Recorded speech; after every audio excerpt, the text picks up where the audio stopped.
India दुनिया की सबसे बड़ी डेमोक्रेसी है और डेमोक्रेसी का सबसे इंपॉर्टेंट टूल होता है इलेक्शन, क्योंकि यही डिसाइड करता है कि कौन हमें गवर्न करेगा।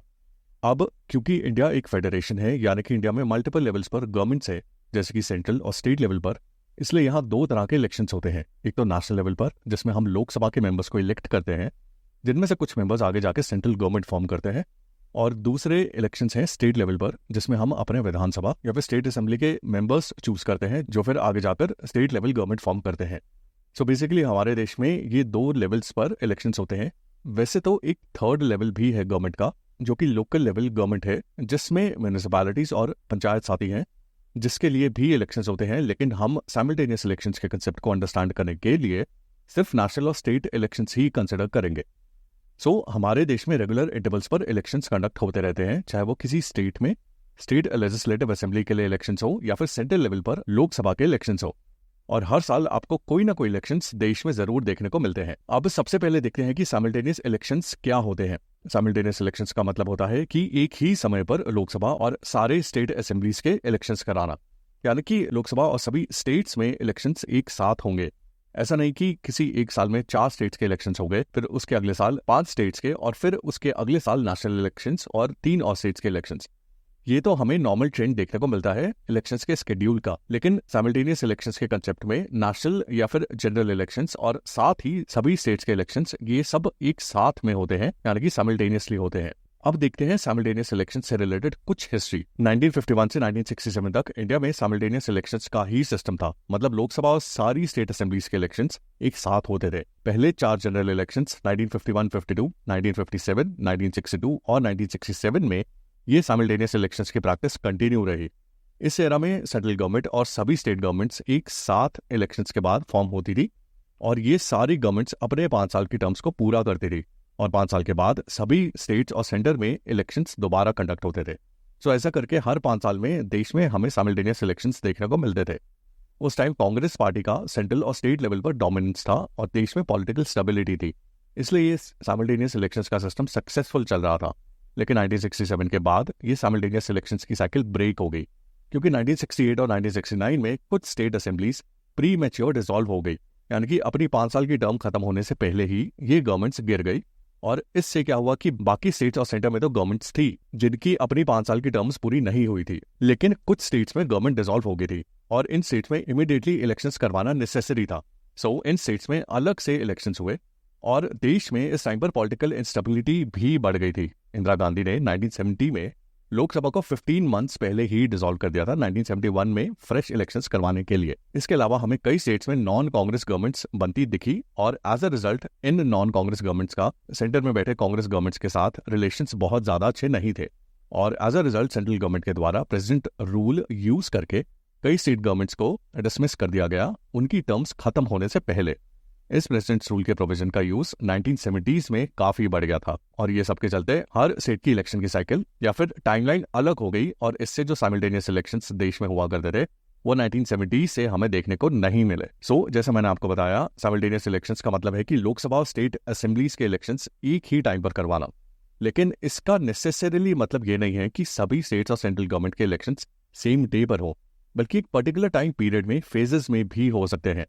इंपॉर्टेंट बात यह है कि वोटर एक ही दिन पे दोनों इलेक्शंस में वोट करेगा। हमारे देश में करंट सिनेरियो ये है कि इलेक्शंस डिफरेंट टाइम्स पे होते रहते हैं, हर साल कोई ना कोई इलेक्शंस होते रहते हैं इंडिया में, और ऑन एन एवरेज 5 से 7 असेंबली इलेक्शंस हर साल देश में होते हैं।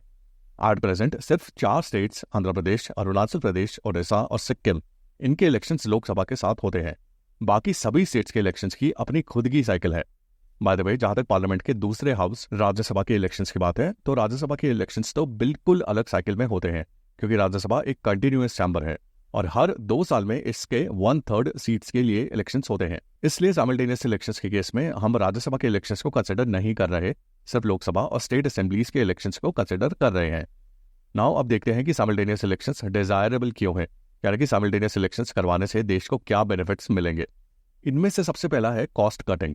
साइमल्टेनियस इलेक्शंस का सबसे बड़ा फायदा होता है पैसे बचाना। आज जब हर 6 से 12 महीने में कहीं ना कहीं इलेक्शंस हो रहे हैं, तो सरकार को हर बार election commission, security forces, EVMs, campaigning और स्टाफ पर हजारों करोड़ रुपए खर्चने पड़ते हैं। एग्जाम्पल के लिए 2014 के लोकसभा इलेक्शंस की कॉस्ट ही लगभग 3800 करोड़ थी, और इसके अलावा हर स्टेट के अपने स्टेट इलेक्शंस की अलग कॉस्ट। अगर ये सब इलेक्शंस एक साथ हो जाएंगे तो सिक्योरिटी, ईवीएम्स, कैंपेनिंग एक्सेट्रा की कॉस्ट वन टाइम होगी और इससे टैक्स पेयर के पैसे की बचत होगी जो फिर एजुकेशन, हेल्थ या फिर डेवलपमेंट प्रोजेक्ट्स में खर्चे जा सकते हैं। और इसी वजह से नीति आयोग और लॉ कमीशन दोनों ने ये सजेस्ट किया है कि साइमल्टेनियस इलेक्शन से इंडिया का इलेक्शन एक्सपेंडिचर ड्रास्टिकली डिक्रीज हो सकता है। नेक्स्ट बेनिफिट है गवर्नेंस में। देखो, इलेक्शंस एक तरह से गवर्नेंस में डिसरप्शन का काम करते हैं, क्योंकि जब इलेक्शंस आते हैं तो जो पॉलिटिकल पार्टी पावर में है वो अपना फोकस इलेक्शंस जीतने में लगा देती है इंस्टेड ऑफ गवर्नेंस। अगर देश में हर 5 साल में सिर्फ एक बार ही इलेक्शंस होंगे तो इससे एक पॉलिटिकल स्टेबिलिटी आएगी, और क्योंकि इन 5 साल में देश में कोई इलेक्शंस नहीं होंगे इसलिए गवर्नमेंट का फोकस गवर्नेंस के ऊपर रहेगा इंस्टेड ऑफ इलेक्शंस जीतने में। इनफैक्ट पॉलिटिकल पार्टीज के अलावा हमारे देश की ब्यूरोक्रेसी जो है वो भी इलेक्शंस की वजह से डिसरप्ट होती है, क्योंकि इलेक्शंस के टाइम ऑफिशियल्स को इलेक्शन डेप्यूटेशन पर भेजा जाता है और ये ऑफिशियल्स नॉर्मल टाइम में गवर्नमेंट की पॉलिसी फॉर्मेशन करते हैं और इन पॉलिसीज को इम्प्लीमेंट करते हैं। अगर देश में हर छोटे इंटरवल पर इलेक्शंस होंगे तो फिर पॉलिसी फॉर्मेशन और इम्प्लीमेंटेशन पर भी हमें इम्पैक्ट देखने को मिल सकता है। नेक्स्ट है इलेक्शंस की वजह से मॉडल कोड ऑफ कंडक्ट का इम्प्लीमेंटेशन। फ्रीक्वेंट इलेक्शंस की वजह से उस स्टेट में जहां इलेक्शंस हो रहे हैं या फिर लोकसभा इलेक्शंस के केस में पूरे देश में model code of conduct bar bar implement होता है। इस मॉडल कोड ऑफ कंडक्ट के दौरान गवर्नमेंट की डिसीजन मेकिंग काफी ज्यादा रिस्ट्रिक्ट हो जाती है, क्योंकि मॉडल कोड ऑफ कंडक्ट के टाइम पर गवर्नमेंट नई स्कीम्स और पॉलिसीज इंट्रोड्यूस नहीं कर सकती। साथ ही में डेवलपमेंट प्रोजेक्ट्स डिले होते हैं और ट्रांसफर पोस्टिंग्स भी स्टॉप हो जाती हैं। सो अगर साइमल्टेनियस इलेक्शंस होते हैं और 5 साल में एक ही बार पूरे देश में मॉडल कोड ऑफ कंडक्ट लगाया जाता है तो फिर इससे डिसरप्शंस कम होंगी। नेक्स्ट है better voter turnout and reduced fatigue. Research show करता है कि साइमल्टेनियस इलेक्शंस में वोटर टर्नआउट बढ़ता है और वोटर फटीग कम होती है, क्योंकि साइमल्टेनियस इलेक्शंस के केस में वोटर्स को 5 साल में सिर्फ एक बार वोटिंग के लिए जाना होता है इंस्टेड ऑफ हर कुछ मंथ्स में। साथ ही में अगर साइमल्टेनियस इलेक्शंस होते हैं तो फिर इलेक्शन टाइम पर वोटर्स भी एक्साइटेड रहते हैं, क्योंकि उन्हें वोटिंग 5 साल में सिर्फ एक बार ही करने को मिलेगी और इससे वोटर टर्नआउट भी बढ़ेगा। साथ ही में साइमल्टेनियस इलेक्शंस के केस में मीडिया कवरेज भी बेटर होती है, जिससे वोटर अवेयरनेस बढ़ती है। सो वोटर्स एक ज्यादा अवेयर्ड मैनर में ये डिसीजन ले सकते हैं कि किस कैंडिडेट या फिर पार्टी को वोट देना है। ये थे कुछ आर्ग्यूमेंट साइमल्टेनियस इलेक्शंस के फेवर में। अब देखते हैं कुछ आर्ग्यूमेंट साइमल्टेनियस इलेक्शंस के अगेंस्ट। साइमल्टेनियस इलेक्शंस का सबसे बड़ा कंसर्न फेडरलिज्म को लेकर है। इंडिया एक फेडरल कंट्री है जहां हर स्टेट के अपने खुद के इश्यूज हैं और ये इश्यूज नेशनल लेवल इश्यूज से अलग होते हैं। नेशनल लेवल के अपने खुद के इश्यूज होते हैं, जैसे कि डिफेंस या फिर फॉरेन पॉलिसी। अब इलेक्शंस जनरली इन इश्यूज के बेसिस पर लड़े जाते हैं। जैसे स्टेट इलेक्शंस में लोग ज्यादातर लोकल प्रॉब्लम्स पर वोट देते हैं, जैसे कि बिजली, पानी, गवर्नमेंट जॉब्स या फिर रीजनल डिस्प्यूट्स, जबकि नेशनल इलेक्शंस में बड़े इश्यूज जैसे कि फॉरेन पॉलिसी, डिफेंस या फिर इकोनॉमी डोमिनेट करती है। लेकिन अगर दोनों इलेक्शंस एक साथ होंगे तो ये पॉसिबिलिटी है कि नेशनल इश्यूज ज्यादा प्रायोरिटी ले लेंगे और स्टेट लेवल के इश्यूज पीछे छूट जाएंगे। और अगर नेशनल लेवल इश्यूज को प्रायोरिटी मिलती है तो फिर लोग नेशनल इलेक्शंस के साथ साथ स्टेट इलेक्शंस में भी नेशनल इश्यूज के बेसिस पर ही वोट देंगे। इससे नेशनल पॉलिटिकल पार्टीज को ज्यादा फायदा मिलेगा in comparison to state level political parties, और इसी वजह से फेडरल स्ट्रक्चर जो इंडिया का एक बेसिक फीचर है वो वीकन हो सकता है साइमल्टेनियस इलेक्शंस की वजह से। नेक्स्ट, साइमल्टेनियस इलेक्शंस के केस में स्टेट लेवल पॉलिटिकल पार्टीज तो डिसएडवांटेजेस पोजीशन पर होंगी ही, लेकिन साथ ही साथ जो स्टेट लेवल गवर्नेंस के कंसर्न्स हैं वो नेशनल पॉलिटिक्स के सामने सेकेंडरी हो जाएंगे। और इससे क्या होगा, जो स्टेट स्पेसिफिक डेवलपमेंट इश्यूज हैं वो निगलेक्ट हो सकते हैं नेशनल वेव में। सो रीजनल लेवल की पॉलिटिकल पार्टीज तो लॉस में होंगी ही, लेकिन साथ ही साथ स्टेट की डेवलपमेंट भी यहाँ पर हो सकती है। नेक्स्ट है लॉजिस्टिकल चैलेंजेस। मैसिव स्केल पे इलेक्शंस कंडक्ट करना बहुत चैलेंजिंग होगा। ईवीएम्स, वीवीपैट मशीन्स एक्सेट्रा की रिक्वायरमेंट काफी ज्यादा होगी। साथ ही साथ सिक्योरिटी डिप्लॉयमेंट एक ह्यूज चैलेंज है, क्योंकि सेंट्रल फोर्सेस को साइमल्टेनियसली पूरे देश में डिप्लॉय करना पड़ेगा, जो कि एक इम्पॉसिबल सा टास्क लगता है। इसके अलावा वेयर हाउस इंफ्रास्ट्रक्चर भी इनसफिशिएंट है कई स्टेट्स में। अपार्ट फ्रॉम इट एक बहुत बड़ी वर्कफोर्स चाहिए साइमल्टेनियस इलेक्शंस को कंडक्ट करने के लिए, और इस वर्कफोर्स की ट्रेनिंग भी करवानी पड़ेगी। नेक्स्ट चैलेंज है constitutional amendments. Simultaneous elections conduct करवाने के लिए मेजर कॉन्स्टिट्यूशनल अमेंडमेंट्स रिक्वायर्ड है। साइमल्टेनियस इलेक्शंस को इंप्लीमेंट करने के लिए आर्टिकल 83, 85, 172, 174 ये सब मॉडिफाई करने पड़ेंगे। आर्टिकल 365 जो कि प्रेजेंट रूल से डील करता है, इससे रिलेटेड चेंजेस भी चाहिए। इसके अलावा रिप्रेजेंटेशन ऑफ पीपल्स एक्ट 1951 में भी अमेंडमेंट्स रिक्वायर्ड है। इन चेंजेस के लिए पार्लियामेंट में स्पेशल मेजॉरिटी रिक्वायर्ड है, और साथ ही कुछ अमेंडमेंट्स के लिए स्पेशल मेजॉरिटी के साथ साथ 50% ऑफ द स्टेट्स की रैटिफिकेशन भी रिक्वायर्ड है। सो इन कॉन्स्टिट्यूशनल चेंजेस को करना बहुत ज्यादा ईजी नहीं होगा। अगर हम साइमल्टेनियस इलेक्शन से रिलेटेड रीसेंट डेवलपमेंट्स को देखें तो इसमें लॉ कमीशन की 2018 की रिपोर्ट ने साइमल्टेनियस इलेक्शंस को लेकर एक कॉम्प्रिहेंसिव फ्रेमवर्क प्रोवाइड किया है, जिसमें साइमल्टेनियस इलेक्शंस के इम्प्लीमेंटेशन के लिए 3 ऑल्टरनेटिव अप्रोचेस सजेस्ट किए थे। लॉ कमीशन की रिपोर्ट के अलावा फॉर्मर प्रेसिडेंट रामनाथ कोविंद के अंडर एक हाई लेवल कमेटी कॉन्स्टिट्यूट की गई थी सितंबर 2023 में, और इस कमेटी ने मार्च 2024 में इस टॉपिक से रिलेटेड कॉम्प्रिहेंसिव रिपोर्ट सबमिट करी, जिसमें कमीशन ने साइमल्टेनियस इलेक्शंस के फेवर में बात करी है। नाउ अब जब हम साइमल्टेनियस इलेक्शंस की बात करते हैं तो एक इंपॉर्टेंट सवाल उठता है, अगर इस आइडिया को इम्प्लीमेंट करना है तो कैसे किया जा सकता है? क्या डायरेक्टली एक साथ एक ही साल में लोकसभा और सभी स्टेट असेंबलीज के इलेक्शंस करा देना पॉसिबल है? इसका आंसर है शायद नहीं, क्योंकि हर स्टेट की अपनी खुद की इलेक्शन की साइकिल चल रही है। जैसे कि किसी एक स्टेट में इलेक्शंस 2026 में पेंडिंग है, तो फिर किसी और स्टेट में इलेक्शंस 2027 या फिर 2028 में होने वाले हैं। एक साथ सभी स्टेट्स और सेंटर में इलेक्शंस करवाना शायद फीजिबल ऑप्शन नहीं है। साइमल्टेनियस इलेक्शंस को इम्प्लीमेंट करने के लिए कुछ मॉडल्स या फिर ऑल्टरनेटिव्स प्रपोज किए गए हैं, जिससे ग्रेजुअल और प्रैक्टिकल ट्रांजिशन पॉसिबल हो। इन मॉडल्स में से हम देखते हैं टोटल 4 मॉडल्स, जिनमें से सबसे पहला मॉडल है 2 फेज इलेक्शन मॉडल, जो नीति आयोग ने सजेस्ट किया था।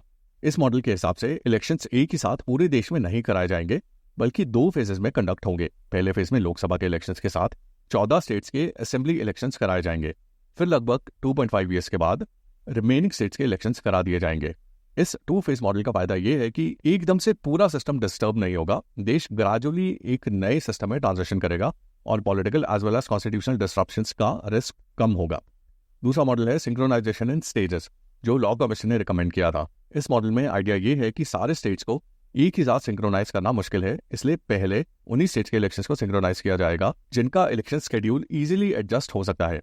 बाकी स्टेट्स को ग्रेजुअली सिंक्रोनाइज करते करते एक साइकिल में लाया जाएगा। जैसे कुछ स्टेट्स जिनकी असेंबली डिसॉल्व होने वाली है, उनको लोकसभा इलेक्शंस के साथ अलाइन कर देना और फिर अगले इलेक्शन साइकिल में बाकी स्टेट्स को ऐड करना। इस तरीके से सडनली एक साथ सभी स्टेट्स और लोकसभा के इलेक्शंस करवाना, जो कि बहुत ही डिसरप्टिव होगा। इसकी जगह एक ग्रेजुअल और एक स्टेप बाय स्टेप अप्रोच का यूज किया जा सकता है, जो कि लेस डिसरप्टिव होगा। तीसरा ऑप्शन है calendar year basis model.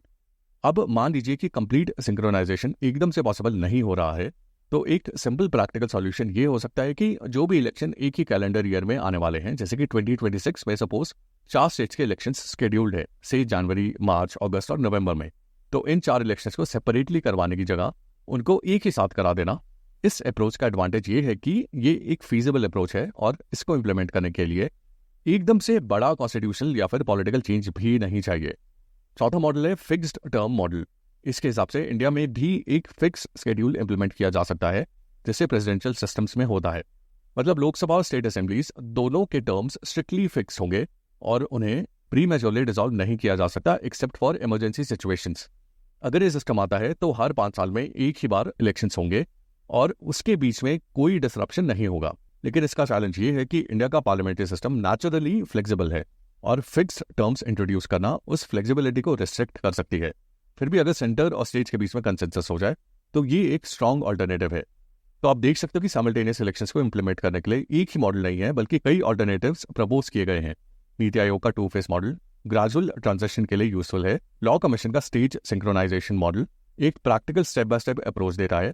Calendar year basis model short term में फीजिबल और रियलिस्टिक है, और फिक्स टर्म्स जैसा मॉडल पॉलिटिकल स्टेबिलिटी प्रोवाइड करता है, जिससे इलेक्शन साइकिल मेंटेन रह सकती है। हर मॉडल के अपने खुद के प्रोज एंड कॉन्स हैं और फाइनल डिसीजन डिपेंड करेगा कि पॉलिटिकल पार्टीज और स्टेट्स किस अप्रोच पर कंसेंसस बनाते हैं। अगर हम साइमल्टेनियस इलेक्शंस के वे फॉरवर्ड की बात करें तो सबसे पहला चैलेंज है बैलेंस बनाना एफिशिएंसी और फेडरलिज्म के बीच। एक तरफ साइमल्टेनियस इलेक्शन से पैसा बचेगा, टाइम बचेगा और गवर्नेंस स्ट्रीमलाइंड होगी। दूसरी तरफ इंडिया जैसी फेडरल कंट्री में स्टेट गवर्नमेंट्स के अपने इश्यूज, अपने इलेक्शंस और अपनी पॉलिटिकल डायनामिक्स होते हैं। अगर दोनों को एक साथ कर दिया जाए तो हमेशा ये रिस्क कराएगा कि रीजनल इश्यूज ओवरशैडो हो जाएंगे और नेशनल डिबेट्स ज्यादा डोमिनेट करेंगे। इसलिए साइमल्टेनियस इलेक्शंस का फाइनल सॉल्यूशन ऐसा होना चाहिए जिसमें दोनों चीजों का बैलेंस हो, इलेक्शन प्रोसेस एफिशिएंट भी हो और साथ में फेडरल स्पिरिट भी प्रोटेक्ट हो। इस बैलेंस को अचीव करने का सबसे प्रैक्टिकल तरीका है फेज्ड मैनर में इंप्लीमेंटेशन करना।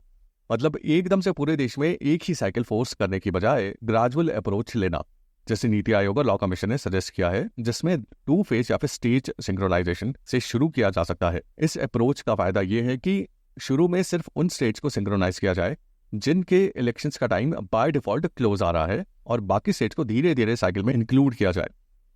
ऐसा करने से एकदम से बड़े कॉन्स्टिट्यूशनल अमेंडमेंट्स की जरूरत नहीं होगी और ना ही पॉलिटिकल रेजिस्टेंस ज्यादा होगा। साथ ही गवर्नमेंट के पास एक लर्निंग कर्व होगा कि इंप्लीमेंटेशन ग्राउंड लेवल पर कैसे चल रहा है और क्या क्या एडजस्टमेंट्स करनी होंगी। यानी कि first phase of simultaneous election से फीडबैक लेकर गवर्नमेंट साइमल्टेनियस इलेक्शंस के सिस्टम को बेटर कर सकती है before second stage of implementation. लेकिन एक इंपॉर्टेंट चीज़ यहाँ ये है कि सिर्फ प्लानिंग और मॉडल्स बनाने से काम नहीं चलेगा। इसके लिए ज़रूरी है डायलॉग और कोऑपरेटिव फेडरलिज्म। मतलब सेंटर को अपना डिसीजन स्टेट्स पर इम्पोज करने की बजाय उनके साथ बैठकर बात करनी होगी। स्टेट्स के पॉलिटिकल लीडर्स को कन्विंस करना होगा कि साइमल्टेनियस इलेक्शंस के बेनिफिट्स क्या हैं और साइमल्टेनियस इलेक्शन से स्टेट्स की ऑटोनॉमी कॉम्प्रोमाइज नहीं होगी। अगर सेंटर और स्टेट्स के बीच साइमल्टेनियस इलेक्शंस को लेकर ये ट्रस्ट बिल्ड नहीं होता तो ये रिफॉर्म सक्सेसफुल नहीं होंगे, क्योंकि फेडरल सिस्टम तभी चल सकता है जब स्टेट्स और सेंटर के बीच में म्यूचुअल कोऑपरेशन और ट्रस्ट हो। साथ ही एक और क्रूशियल एस्पेक्ट है जो कि है कॉन्स्टिट्यूशनल सेफगार्ड्स का। मतलब अगर साइमल्टेनियस इलेक्शंस अडॉप्ट करना है तो कुछ ऐसे प्रोविजन जरूरी होंगे जो फेडरलिज्म की गारंटी दे, जैसे रीजनल रिप्रेजेंटेशन को इंश्योर करना, एंटी डिफेक्शन लॉ में केयरफुली चेंजेस करना और इमरजेंसी प्रोविजंस का मिसयूज रोकना। क्योंकि सबसे बड़ा कंसर्न ही ये है कि अगर पावर ज्यादा सेंट्रलाइज होगी तो स्टेट्स की ऑटोनॉमी कम हो जाएगी, और अगर स्टेट्स के कॉन्स्टिट्यूशनल सेफगार्ड्स मजबूत होंगे तो स्टेट्स का ट्रस्ट भी बना रहेगा और डेमोक्रेसी की स्ट्रेंथ भी। फाइनली अगर कंक्लूजन की बात करें तो एक बात क्लियर है कि साइमल्टेनियस इलेक्शंस एक सिंपल या स्ट्रेट फॉरवर्ड रिफॉर्म्स नहीं है। ये कॉम्प्लेक्स और मल्टी डायमेंशनल रिफॉर्म्स है जो इंडिया के इलेक्शंस और कॉन्स्टिट्यूशनल फ्रेमवर्क को फंडामेंटली ट्रांसफॉर्म कर सकते हैं। लेकिन ग्राउंड रियलिटी ये है कि इंडिया जैसी वास्ट और डाइवर्स डेमोक्रेसी में इसको इम्प्लीमेंट करना आसान काम नहीं होगा। पॉलिटिकल कंसेंसस लाना, कॉन्स्टिट्यूशन को अमेंड करना, लॉजिस्टिकल प्रिपरेशंस करना और सबसे जरूरी फेडरल कंसर्न्स को एड्रेस करना, ये सब स्टेप्स इसकी सक्सेसफुल इम्प्लीमेंटेशन के लिए मैंडेटरी हैं। तो साइमल्टेनियस इलेक्शंस एक अच्छा आइडिया है एफिशिएंसी के लिए, लेकिन इसको इम्प्लीमेंट करने के लिए पेशेंस, प्लानिंग और कंसेंसस की जरूरत है। केयरफुल प्लानिंग, फेज्ड अप्रोच और कोऑपरेटिव फेडरलिज्म के साथ अगर आगे बढ़ा जाए तो साइमल्टेनियस इलेक्शंस एक दिन रियलिटी बन सकते हैं इंडिया में। इससे गवर्नेंस को एफिशिएंट और डेमोक्रेसी को स्ट्रांग बनाया जा सकता है। So this was simultaneous elections का topic. I hope you like the video. Follow for more.